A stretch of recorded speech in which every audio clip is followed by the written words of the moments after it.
नमस्कार। क्या हो अगर मैं आपसे कहूं कि इतिहास के कुछ पन्ने जानबूझकर फाड़ दिए गए थे? क्या हो अगर मैं आपको बताऊं कि तिब्बत की बर्फीली गुफाओं में 100 साल पहले एक ध्वनि कोड या वाइब्रेशन का विज्ञान खोजा गया था, जिसे ब्रिटिश साम्राज्य ने दुनिया से छिपाना जरूरी समझा। ये कोई कहानी नहीं है, बल्कि एक सच है जो आपको रोमांचित कर देगा। आज हम बात करेंगे 99 मंत्रों के कोड की, एक प्राचीन फॉर्मूला जो ब्रह्मांड की ऊर्जा को नियंत्रित करने और शिव की शक्ति को अपने भीतर उतारने का राज है। ये ज्ञान इतना शक्तिशाली था कि अगर ये भारत के लोगों तक पहुंच जाता तो ये मानसिक गुलामी को समाप्त कर सकता था। 1904 में ब्रिटिश साम्राज्य के वायरस लॉर्ड कर्जन की नज़रें तिब्बत के रहस्यमयी मठों पर थी। ये मिशन एक राजनीतिक कदम था, लेकिन इसकी असलियत कुछ और थी। ब्रिटिश अधिकारियों ने देखा कि तिब्बती लामा अपने मंत्रों का उच्चारण कर रहे थे, जिनसे वातावरण में अजीब वाइब्रेशन महसूस हो रहे थे। ये ध्वनियां और मंत्र सीधे शिव के नाद से जुड़ी हुई थी। ब्रिटिशर्स ने ये समझा कि अगर इस विज्ञान का ज्ञान भारत के लोगों तक पहुंच गया तो ये विज्ञान की परिभाषाएं बदल देगा। यही कारण था कि उन्होंने इस ज्ञान को छुपा लिया और इसे गुप्त आर्काइव में बंद कर दिया।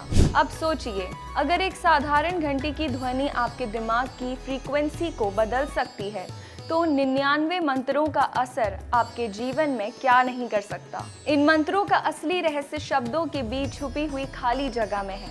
तिब्बती साधु इसे आतराल का सिद्धांत कहते थे, जिसका अभ्यास करके इंसान अपने दिमाग को गामा स्टेट में ले जाता है और तब उसकी मानसिक क्षमता एक सुपर कंप्यूटर जैसी हो जाती है। इस ज्ञान को जानने के बाद ब्रिटिशर्स ने इसे दबा दिया, क्योंकि वो जानते थे कि अगर कोई इसे समझ लेगा तो वो मानसिक गुलामी से बाहर निकल जाएगा और उसे कोई नहीं हरा पाएगा। अब बात करते हैं उस मुख्य नियम की, जिसे अपनाकर आप इस शक्तिशाली कोड को इस्तेमाल कर सकते हैं।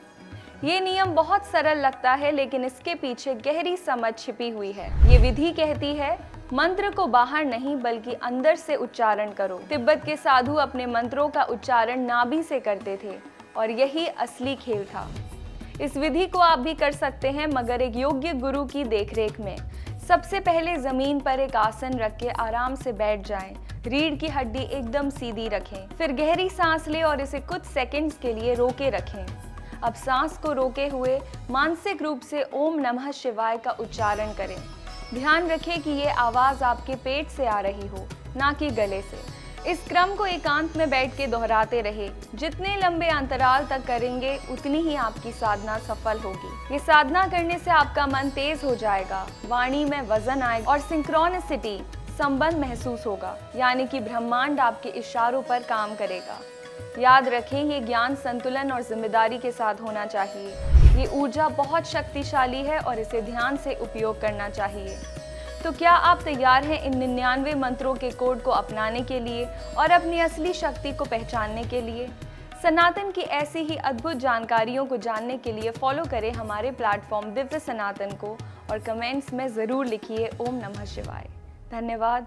नमस्कार।